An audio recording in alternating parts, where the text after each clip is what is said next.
evening. Good to have you with us on this special broadcast. Today was phase 1 of the assembly elections in Bengal and Assam.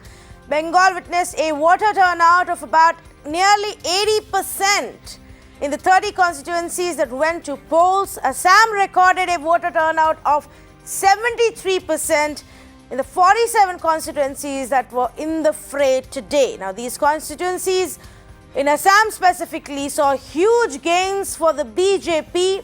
Phase 1 for Assam was also the epicenter of the anti-CAA protests in Assam that we saw last couple of years. It's also home to the tea plantation workers. So a lot of this will be factored in and will be an important factor in how the polling and voters' decision panned out today.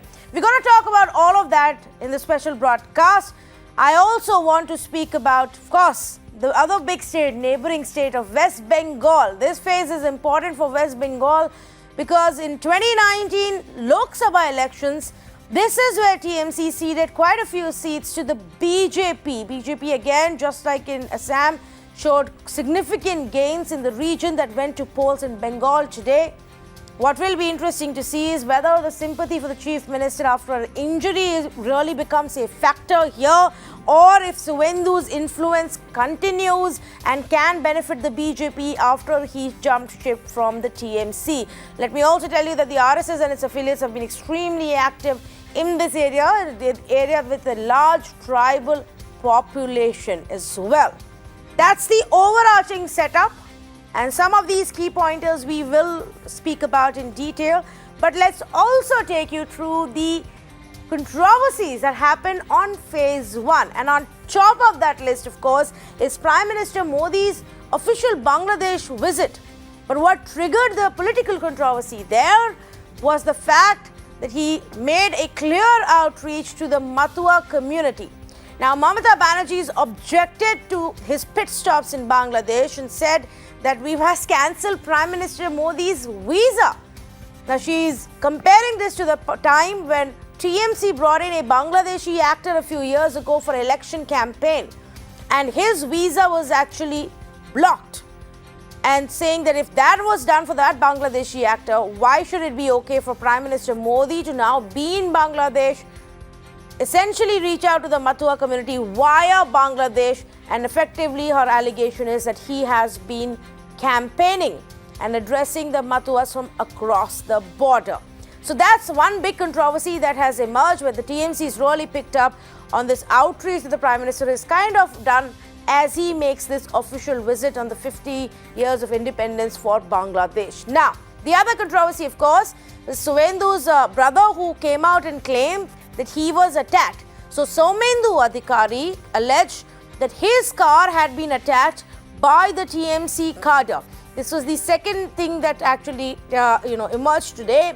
Of course, allegations and counter allegations have been part of this entire poll season, especially between the TMC and the BJP. Every day, both sides have found issues to go complaining to the Election Commission. And today, on the polling day, things were no different. Of course, their complaints were different. TMC alleged that there was electoral malpractice and violence orchestrated by the BJP. BJP, on the other hand, turned around and submitted a list of criminals to the Election Commission. And so that drama really continued to play out. So let's say good evening to our panelists and talk a little bit about what happened today, put it in perspective about these phases, why they are important, and really what one should be expecting. I say good evening to Dr. Nikhil Prasun, spokesperson for the BJP West Bengal and State Committee member, Suparno Moitra, spokesperson for the TMC, Professor Dinesh Varshney, leader of the CPI, Sandeep Fukan, deputy editor with The Hindu, and Sandeep Ghosh, political analyst, joining us this evening. Mr. Moitra, let me start off with you. Why is TMC so agitated with what the Prime Minister is doing on an official state visit to Bangladesh? Good evening, Ms. Shukla. I take this opportunity to wish a good evening to all the fellow panelists. We have maintained a position that the Prime Minister of the country, possibly to further the bilateral relationship between two countries, is most welcome to visit any country that he or she would like to do.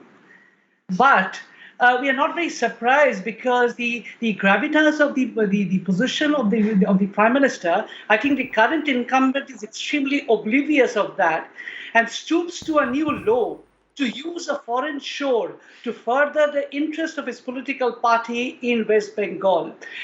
And I will also give you this thing. I think the Prime Minister of India promised to set up a school for the girls and also a primary school, if I'm not mistaken. Now, if you look at his own record in this country, the Beti Bachao, the much talked about Beti Bachao and Beti Padhao scheme, which he started in 2015, no money has been allocated this year, one. Two, the total allocation for this program is 2,200 crores. This has been bundled into the overall Women and Child Development Program. That budget has also been slashed by 18% to come to 24,400 odd crores. So that is the contradiction of this character. He does it. He's been doing it at all points of time. Uses his position as a prime minister to further BJP in means which are not very, very appropriate to his position, Ms. Shukla. Okay, now we will come to the other aspects and the promises made in just a bit, but let's just talk about this, specific visit. And let me get in the BJP here to respond to this. Dr. Nikhil, Prasun, you're reaching out to the Bengal voters via a Bangladesh visit. Your response. Good evening to all of you. So first of all, I would like to congratulate the great people of West Bengal for having reposed their faith in democracy by coming out with some ideals of which were put to shreds in last few decades by the subsequent governments of left and Trinamool Congress. Despite all the intimidations and the violence threat and the intimidating overtones through Khela and all those stuff, they came out in huge numbers. And I hope that we are going to be blessed by them, and we are confident of the same. Now, so far as this visit is concerned, I think any political meaning to this visit is simply ridiculous. Now, this is an occasion to pay our obeisance to the martyrs on both the sides who laid down their life either on the line of duty or for the sake of their motherland. Now, Prime Minister went there. Prime Minister is, whenever he pays a foreign visit, he goes to the places, he meets the Indian community or Bharatvanshis for that matter, he goes to the temples and all those things. So no particular meaning should be attached. Moreover, if Prime Minister goes to a place, he visits the birthplace of one of the greatest son of the soil, Sri Harichand Thakur, who took birth in Orakandir 1812, and he integrated the Matua community into the mainstream. And he's one of the greatest social reformers. So it should be commended. And now our actions are backed by our, commitments and what we did. We promulgated CAA, and the people who had been running all the way from pillar to post throughout these years, they are in the process of being given citizenship once it gets implemented. Now these people, they are Dalit Virodhi people. The Hindus were left to lurch, and now they are attaching political significance to this greatest and one of the most memorable visit by any prime ministers to this Bangladesh. And number two, I would like to add one more thing. As you were discussing about the things related to the polls, an audio tape has just come out in which Ms. Banerjee was pleading with one of her erstwhile colleagues or Karyakartas that he should be sort of again switching over to her side and he should betray BJP, but he stood his ground. He told her that as the Karyakartas like him remained neglected throughout her years, through a decade, and all those who are Tolabaj and all those who were corrupt, they were promoted. But I'm sure, Nikhil, Prasun, I don't know what TMC has to say about it, but I'm sure in any election or in any other circumstance, when a senior member shifts and goes to the other side, there will always be attempts by the party to try and convince them, speak to them or hold them back. And I'm sure if, before they jump ship, there would have been many, many conversations between the same guy and the BJP while you were trying to woo him. So I don't see what's the controversy there, but I will ask Suparna Mahito to respond to that before I go to our other panelists. Yes, quick response, please. I would, Ms. Shukla, thank you so much. I would only say that the BJP list of almost 293 candidates, 150 candidates are from the Trinamool, the Congress, and the left. So they possibly didn't have leaders also to be standing as nominees in this election. So BJP talking about queuing and poaching, I think it doesn't suit them, Ms. Shukla. Okay, what does it say about the politics and the situation in our states, Sandeep Ghosh, where like the TMC spokesperson is saying, a large percentage of your candidates are actually in BJP are actually ex-TMC, and perhaps something that we see in several other states, people jump ship and are given tickets and election continues in that manner.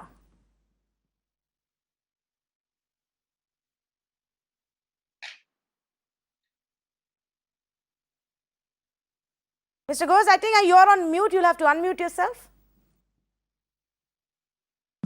And first of all, I need to clarify that they are not my candidates because I'm a party or politically agnostic commentator and analyst.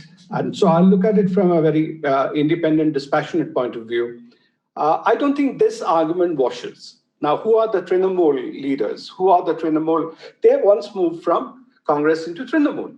So that transfer has happened en masse. So today, this is, as you said, the rule of the game. This is the new normal, which happens in various states. So I don't think that really is a factor. And if that's a factor, the people will respond to it by, if you want to call them turncoats, by not voting for them. But that these people are generating certainly a lot of interest from all stakeholders, including the voters, shows that there is approval for their shifting. To some extent, by shifting, I would extrapolate that they have reflected the will of their constituents, whether they win that or not, but they definitely have a support of their constituents. If they were totally left high and dry or they did something, they would not be considered a winnable candidate by BJP. And there are many instances where we have seen winning candidates of BJP have been replaced by some of these people. And therefore, BJP thinks they carry greater weight. Now, on the specific question of Mamata Banerjee speaking to this particular, member of the party, I totally agree with you. Everyone has the right to reach out and try to convert if people have moved. But from a political commentator angle, I will say that this is perhaps a move too little, too late done by Mamata Banerjee. In fact, a lot of the grievance of people who have moved out or who are disenchanted within the party is that Mamata Banerjee had lost direct contact with her loyalists. And there were layers between her, they felt that other people were calling the shots. And so when Mamata Banerjee is trying to do that, I would say it's commendable, but I would think that she should have probably done it much earlier in the day. And that would have put Trinamool in a much better place today than what they probably are. Yes, I think that's for most parties. Sometimes this realization only happens in retrospect when you realize that in hindsight, maybe you should have listened to them earlier and you wouldn't have lost these leaders at all. But let's get back to the big controversy. And Sandeep, before I get your view in, let me bring in Dinesh Varshney as well. Mr. Varshney, how is your party seeing this fight which is happening between the BJP and the TMC over the Mathua community? Mamata Banerjee saying that the PM is violating code of conduct by campaigning in Bangladesh and his visa should be cancelled.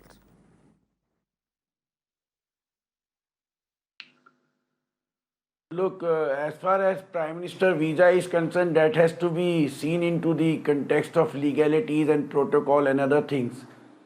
But one thing is clear, whosoever is benefited or whosoever faces the loss in this election, that is a different matter. But definitely the Honorable Prime Minister of India has violated the code of conduct. He should have avoided this type of statements and this type of visits during the protocol visit to a neighboring nation, that too on the 50th Independence Day, which was fought by the Indian Army, Mukti Vaini, Bangabandhu, and under the leadership of Srimati Indira Gandhi ji. What Modi ji said that he was arrested, I don't know in which case he was arrested. I have sent through the entire history today. I have not seen his arrest.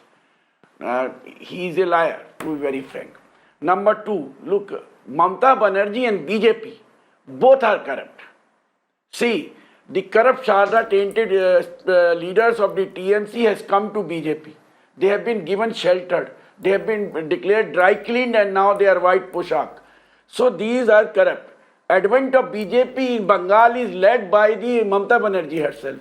Similarly, you see the violence is made between BJP and TMC. Both are the impersonator and they are creators of the violence. There is a triangular contest. Both of them are trying to show it is not a triangular contest, but it is a bipolar contest. Everybody know after the brigade parade Maidan, and each and every district, the election public meeting was larger of the left and the alliance, Sanyukt Morcha, than the BJP or the TMC. Number 5, the Mamata Banerjee or any other individual personality-based party will always face a disaffection after a particular time. Same will happen to the BJP also. Now the BJP earlier was a cadre-based party because of RSS, but now everything is centered on two persons, Amit Shah or Modi. Nadda is a scapegoat. Nothing. He is nothing. Nobody listens to him. He only sits in the meeting. So everything, no minister has an importance. All file goes to PMO and is being vetted out there. So everything is under the hands of Modi ji, and this individual personality-based politics always harm the democratic process in longer run. In longer run, and ultimately it gives a shape towards the autocratic rule, and that is why we are facing the autocratic rule at all India level through Modi ji and Bengal through Mamata Banerjee, and this will continue as long as, therefore, political parties may think so, Professor Varshney. I don't know if the voters feel so. And all the people of the country have to think. Political parties may feel so that it is autocratic rule, Mr. Professor Varshney. Because Varshney. Politics governs the nation. But the politics Professor of Varshney, are you collective able to is hear me? always better than the politics of individual. Okay. Well, I'm just saying that that may be the view of the political parties, but I don't know if the voters really agree with several of these points that you've raised about autocratic rule, because these parties have been winning, and BJP seems to be doing perfectly fine. Winning in the name of Prime Minister Modi, along with the work that as a strategist Amit Shah really does. Of course, I know BJP wants to respond to it, but yes, Sandeep goes first, and then Nikhil Prasun can come in on the behalf of BJP. But let's get in Sandeep's views. One small point I'd like to make. I find it a bit rich when any communist talks about autocracy. We know how the communist countries are led, and so I think that's something they should probably reserve such comments. Secondly, about cadre-based, again, we know in Bengal how the cadres have shifted, how the cadres also have deserted the left front. And that's one reason why BJP got their 18 seats in Lok Sabha, and whatever they've made, a lot of it, everybody says they benefited from the cadre exodus from. So I think the communists need to look at their own house first before raising fingers. They've become practically an irrelevant force in West Bengal, and for good reasons. They are very, very responsible for the situation today, the vacuum they have created, the way the state has gone down. So I think that's also, they need to look at themselves before pointing to, the other parties. These are two quick points. And final point, a lot of the things which we are seeing happening in the Bengal polity today, whether the violence, whether the kind of booth control, let me say really the alma mater of that, and it's an open secret, was the left front rule. They taught the Bengalis in 31 years how to do each one of them. And what Mamata Banerjee, or to some extent now BJP, are doing is to follow the left playbook. These are my comments. No, to I that. completely agree with you. Violence and this kind of voter intimidation is something which is not new to West Bengal, and party after party has just kind of taken that upon. But Nikhil, Prasun, respond to what the left was earlier alleging. Actually, the culture of West Bengal is not that of violence. The West Bengal is known for the social reformers like Ishwar Chand Vidyasagar, Raja Ram Mohan Roy, and the greatest harbingers of Sanatan Dharma, Swami Vivekananda. So this particular flow that got interrupted with an imported ideology, and after that, when the communists came, and the whole society and all the norms of democracy, they were put to shreds by these cadres. And later on, as we remember the incidents like this Ashok Kumar night and what happened when one of the leading industrialists of those times, Aditya Birla, he was beaten and he was brutalized, and after that he was made to walk on the roads by the side of Dalhousie in his torn clothes. And after that, there was a constant, people started leaving the city, the industrialization, the private investment,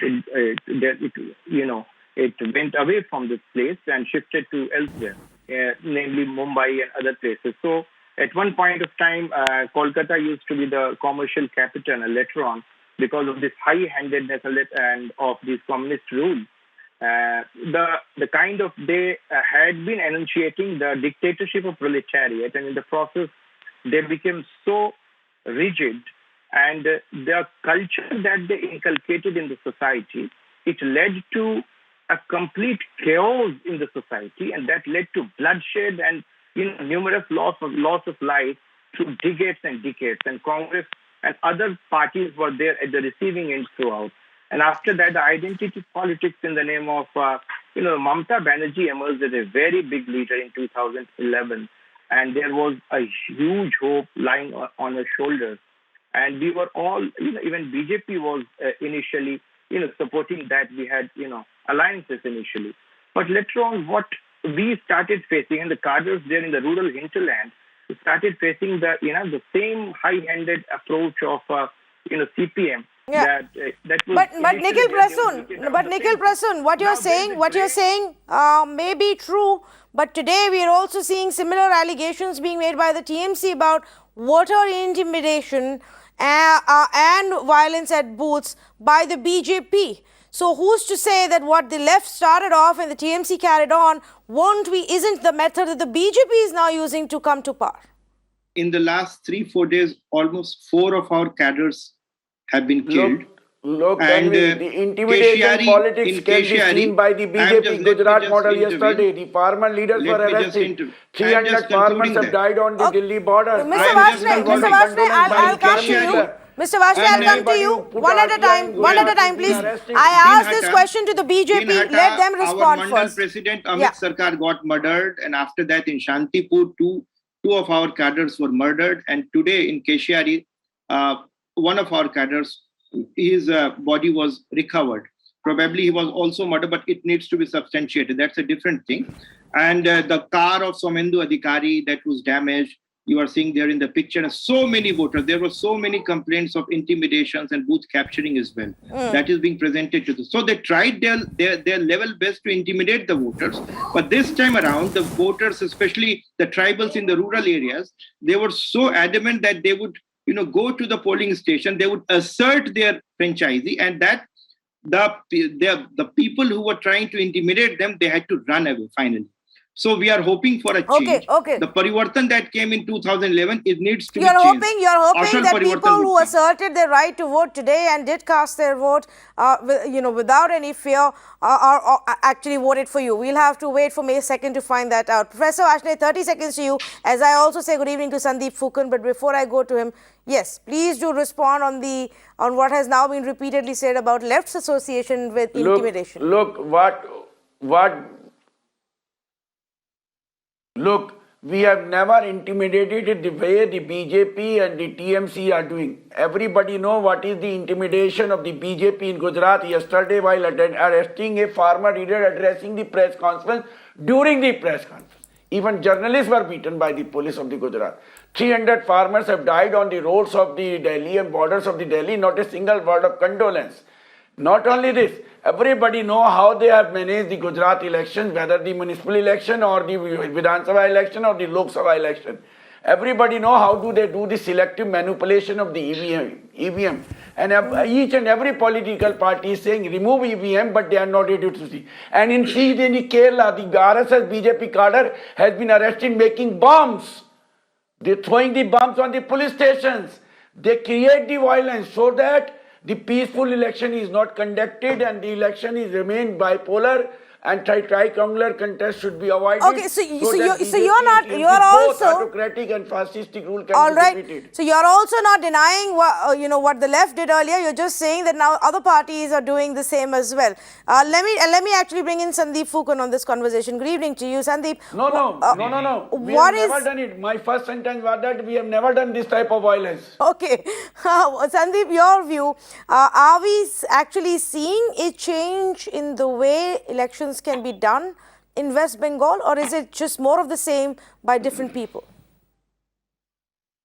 Well, actually, frankly, I've been going back to Bengal, for many years now, covering assembly elections. This is perhaps one instance when I haven't gone there on the ground.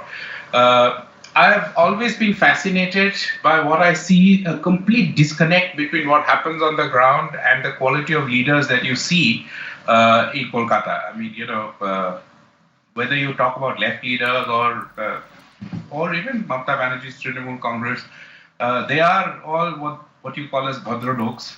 But when you go to the ground, throwing bombs, completely barricading a village. In fact, I've been a victim of one such instance when I used to work for a television channel when near Nandigram, again, the entire village was sort of cordoned off by one party because they believed that voters in that village belonged to the other party, and their whole idea was to stop them from going out and vote.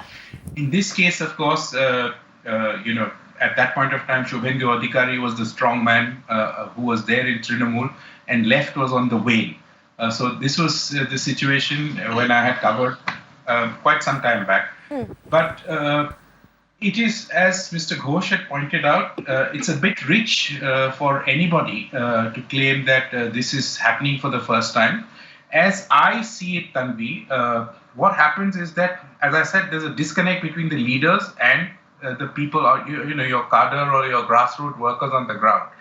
And when you see a lot of these grassroots workers shifting from one party to the other, you can sort of then say that, yes, the party to which they are shifting, that is the party that is on the rise. We saw that post Shingur, a lot of these left cadres had shifted to Trinamool. And that's my own assessment is that it is not as if people are not looking for options, but it is only when they see that some party has emerged strong enough to take on the ruling party, that's when you see these large-scale movements.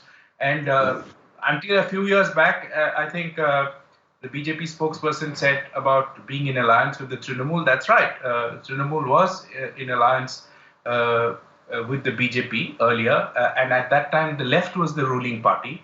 Then Trinamool came on its own. They had an alliance with the Congress.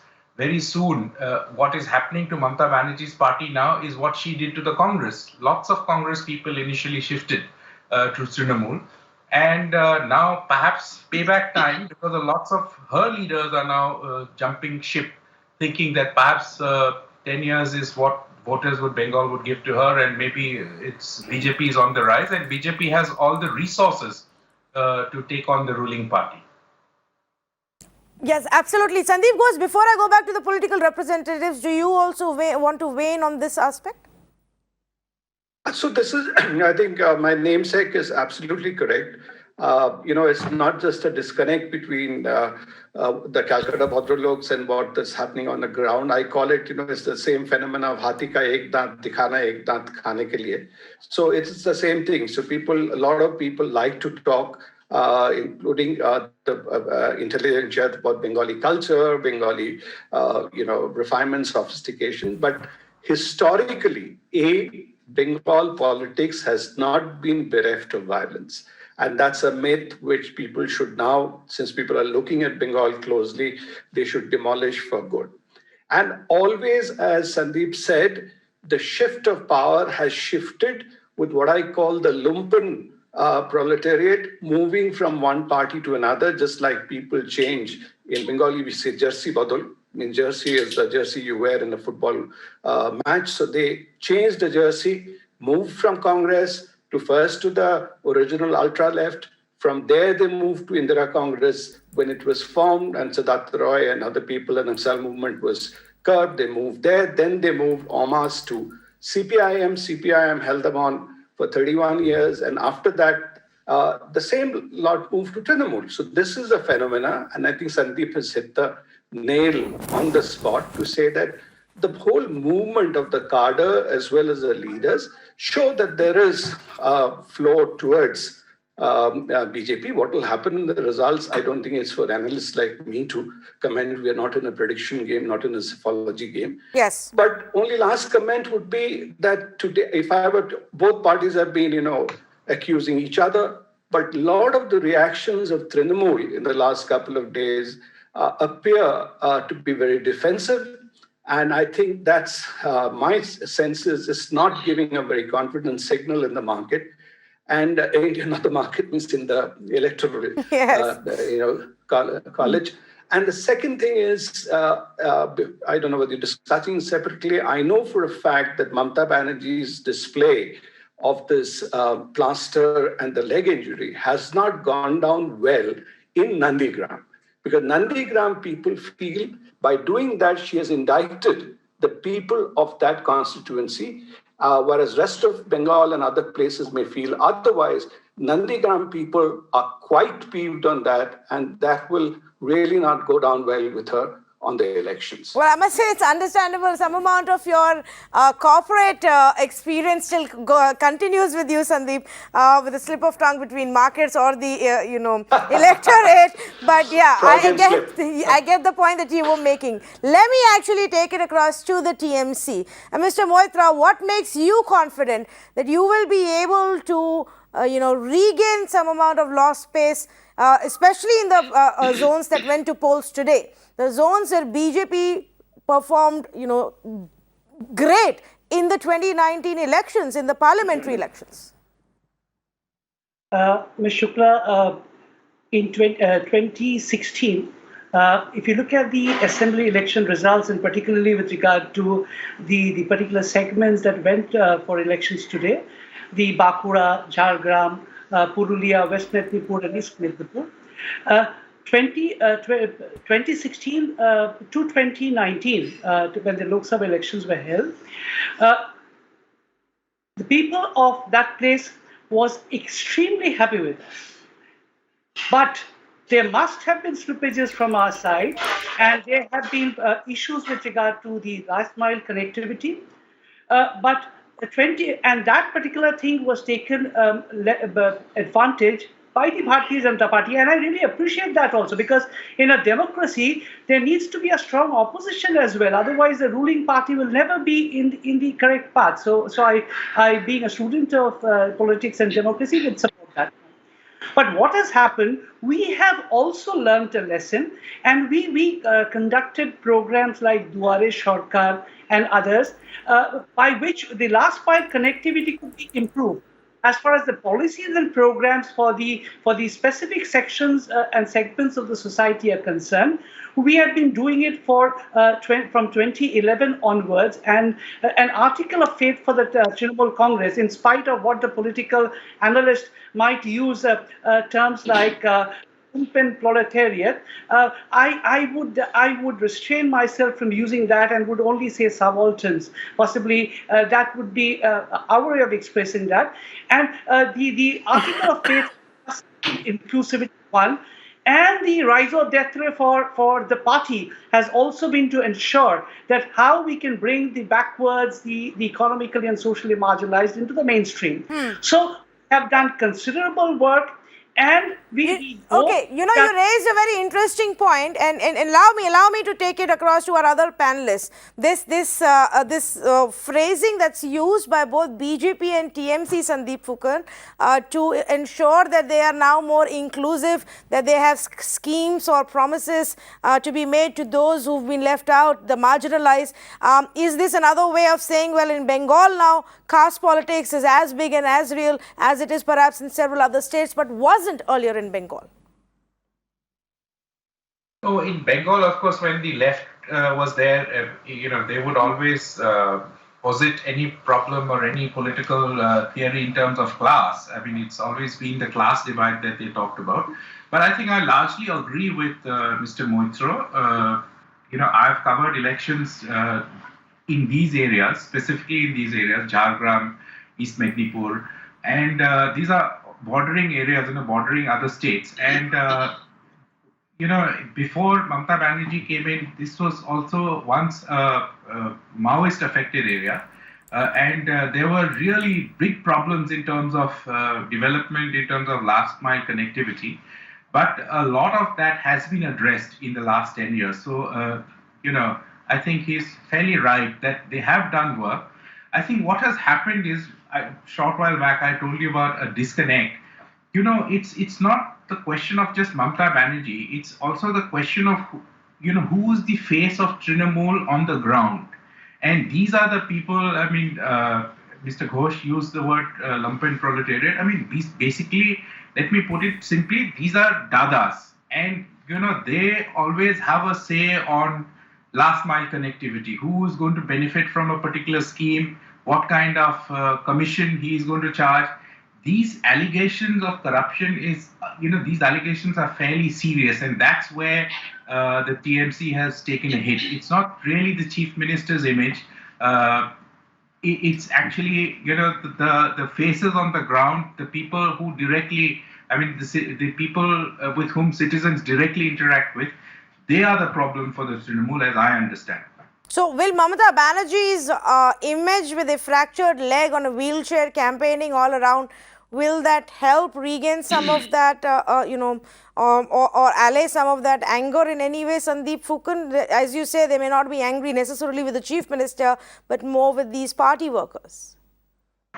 Well, I'm not sure, because two things. One is that if she didn't have a fractured leg, as Mr. Ghosh quite correctly pointed out, this has been a matter of debate whether she actually had a fracture, whether someone attacked her, because remember, initially the report that came out was that she was attacked, but eventually, I think subsequently, even in election commission team did an inquiry, and they found that actually she may have hurt herself in the melee that happened, that followed while she was doing her roadshow.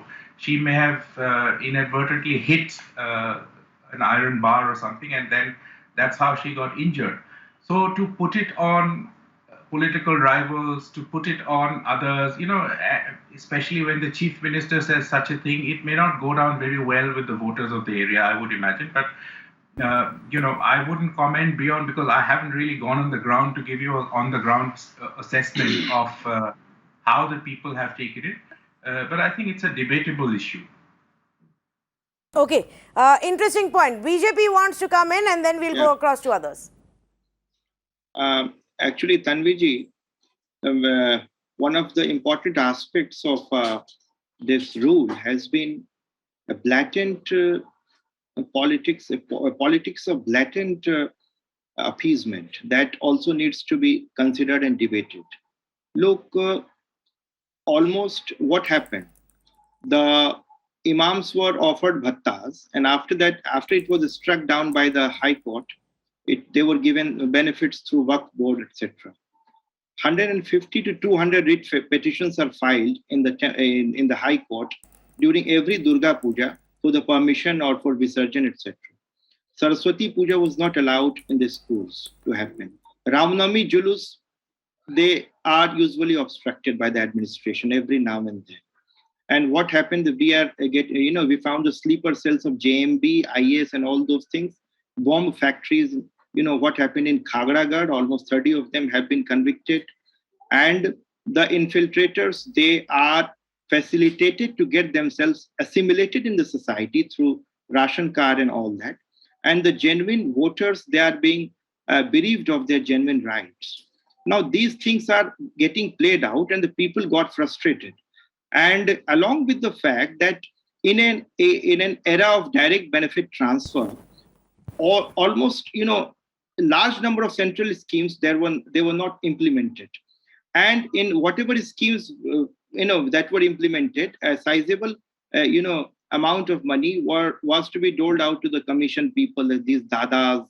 And so the people increasingly became antagonistic to the contemporary this administration. So this is bound to have its manifestation, and because this resentment is not going to go, the fizzle out just like that. Let me take that point across to the TMC. So not only did you not manage to implement any of your schemes to benefit this segment, you also blocked the central schemes. Please respond to this allegation.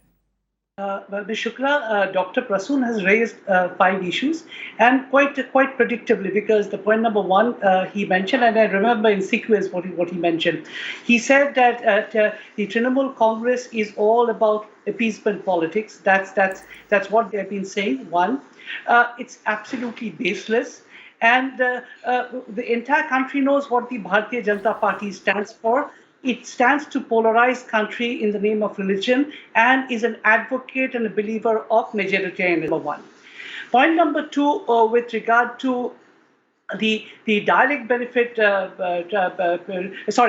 Durga Puja that he mentioned, that people are finding it difficult to celebrate Durga Puja. The records don't show that people are finding it difficult to celebrate Durga Puja. 2. 3, with regard to, he was saying that one needs to go to the court to take a permission for the immersion.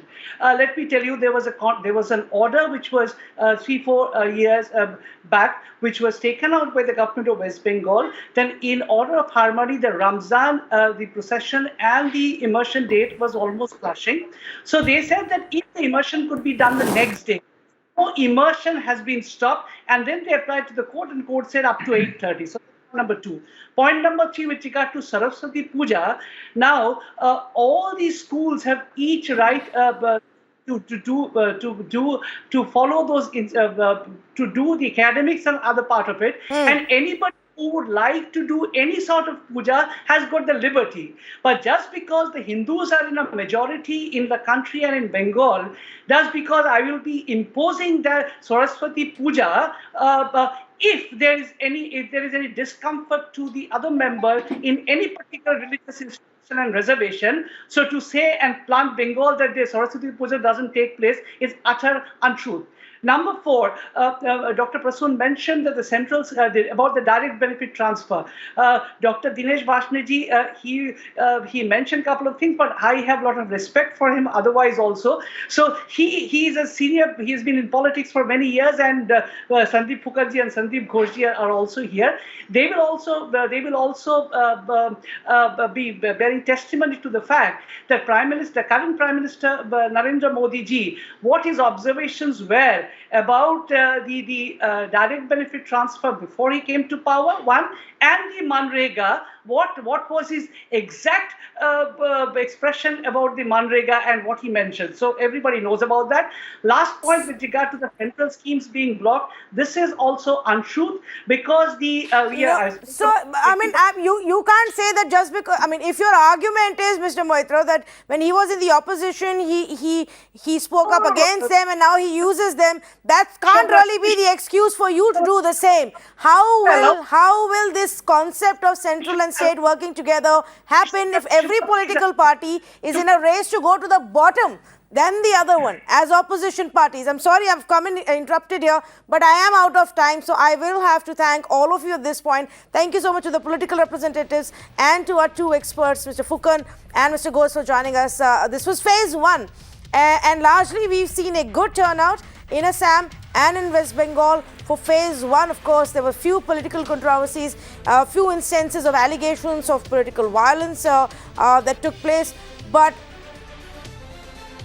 nothing that is going to mar what happened today with people coming out in huge numbers to vote.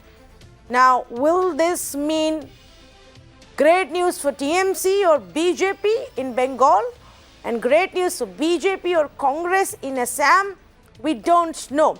Or like Professor Vashni and his party says, it's not a bipolar contest in West Bengal. It's actually three parties and three sides. We really have to wait and watch if anybody is able to challenge and bring down Mamata Banerjee after a 10-year rule that she's had. Completely out of time on this conversation. Election season continues right up to April 27. The last phase of polling takes place in West Bengal, and we'll continue to get you all the ground reports and updates. Thank you.